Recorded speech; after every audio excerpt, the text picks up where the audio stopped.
Bismillahirrahmanirrahim. Assalamualaikum warahmatullahi wabarakatuh. Alhamdulillah Rabbil Alamin.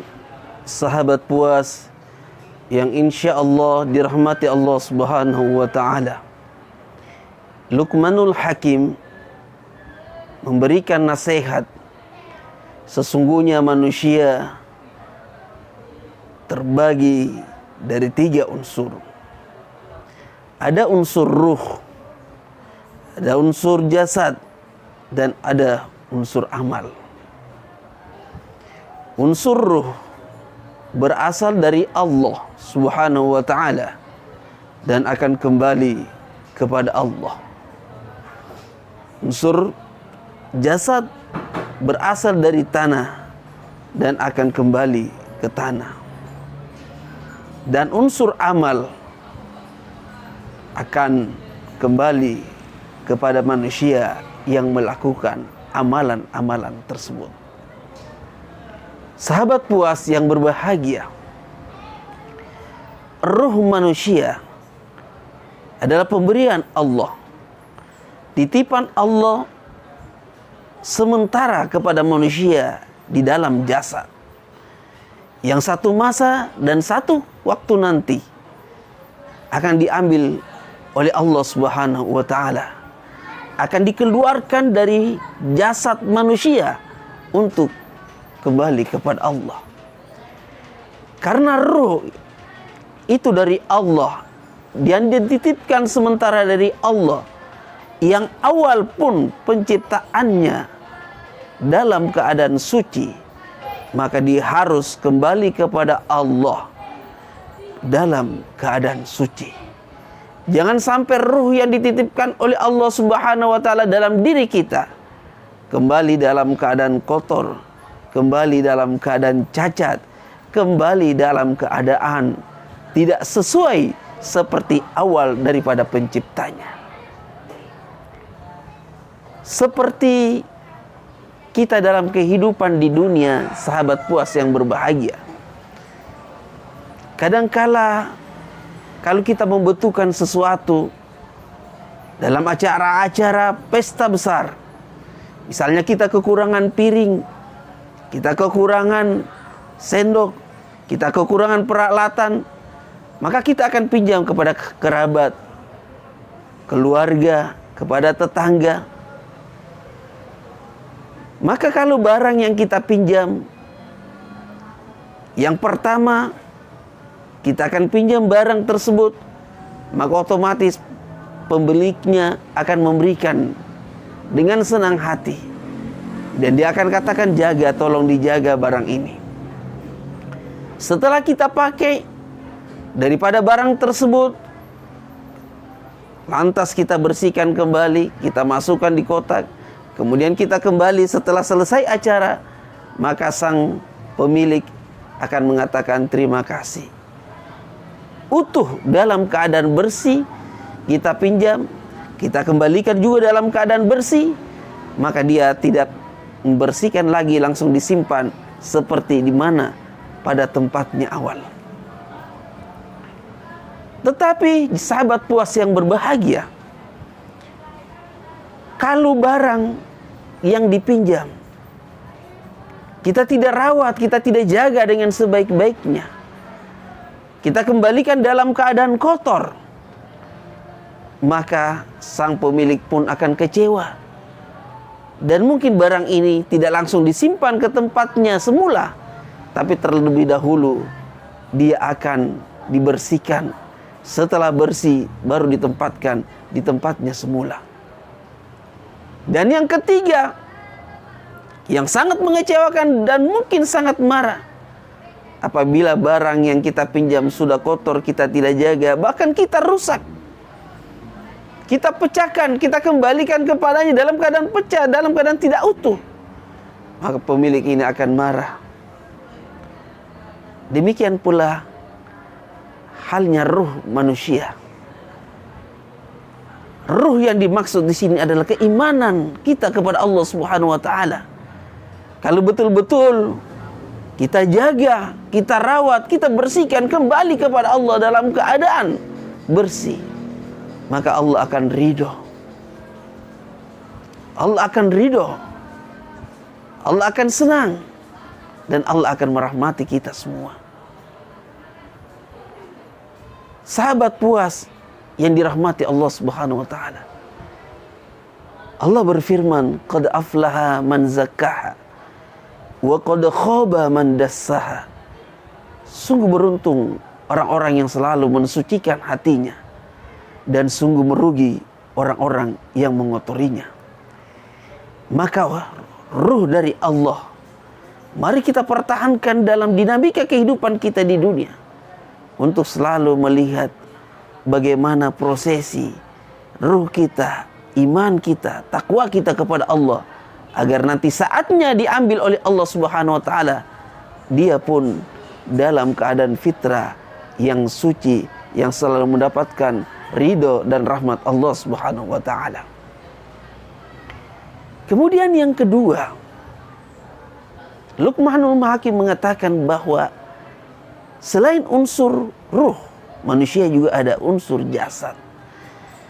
Manusia dari tanah asalnya, kemudian dia pun akan kembali kepada tanah.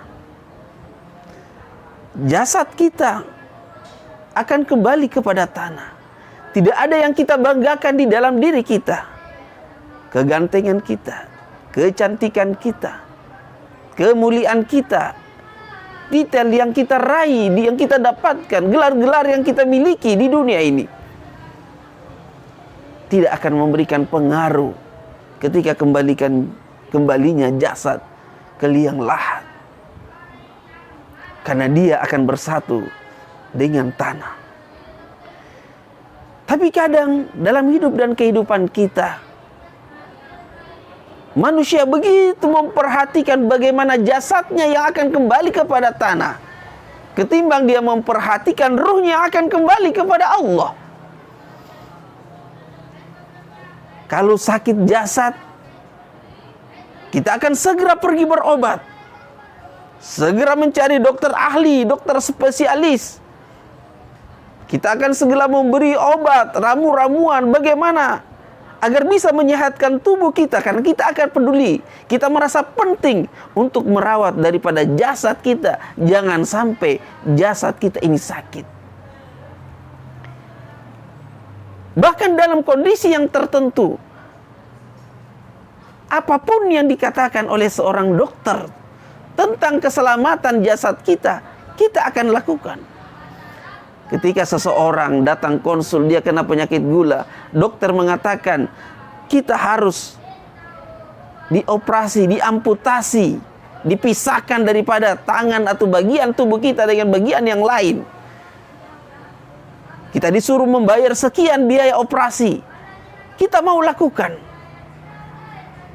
Apa saja yang dilakukan, disarankan, kita akan lakukan untuk daripada keselamatan daripada jasad kita. Walaupun itu kita harus berkorban jutaan rupiah agar jasad kita bisa selamat.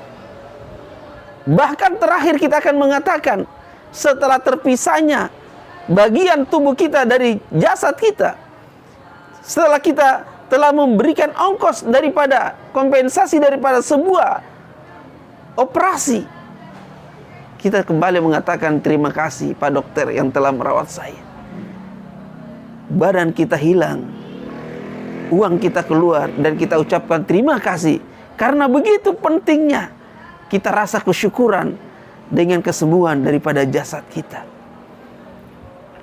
Hanya saya ingin mengajak kepada kita untuk merenung dan berpikir, kalau urusan jasad saja sahabat puas yang berbahagia, kita begitu peduli, kita perlu merisaukan, kita perlu jaga. Apakah sama halnya perhatian kita terhadap ruh kita? Kalau kita ruhnya lagi sakit, apa sama perhatian kita terhadap jasad kita yang sakit? Ketika kita sudah malas untuk membaca Al-Quran, apakah kita ada kepedulian bagaimana untuk mengobati diri saya agar rajin bisa membuka Al-Quran?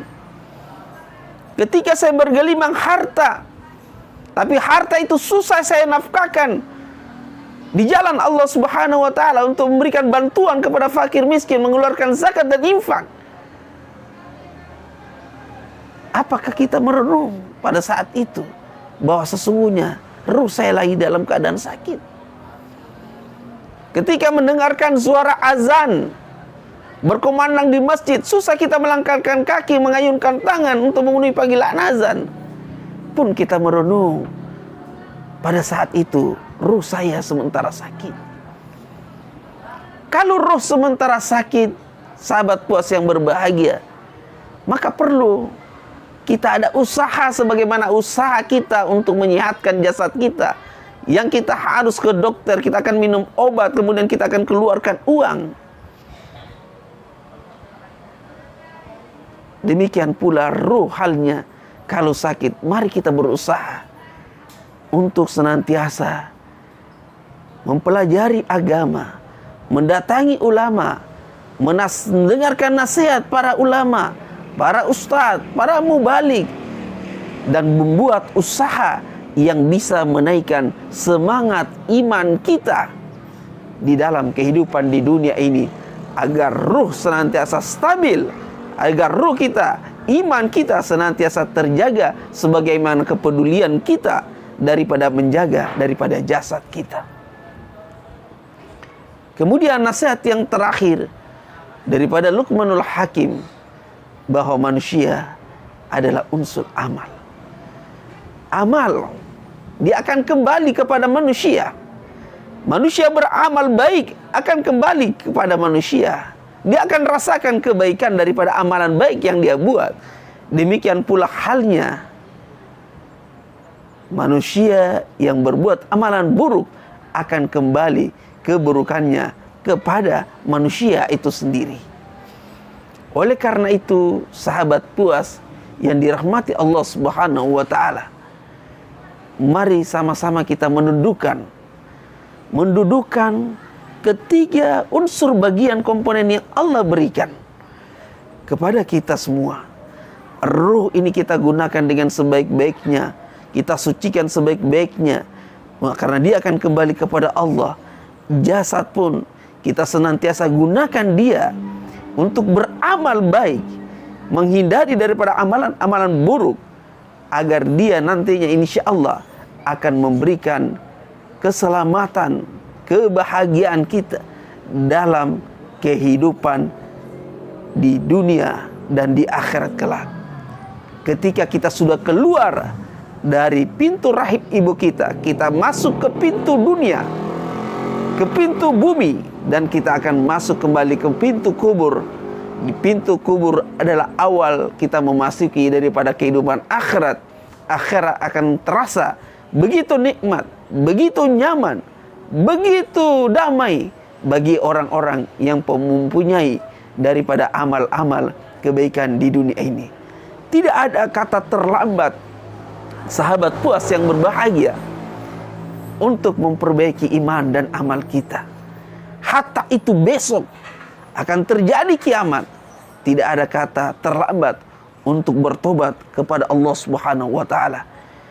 Jangan sampai dunia yang fana membutakan mata dan hati kita sehingga kita lupa bahwa kita adalah makhluk akhirat yang akan kembali kepada akhirat.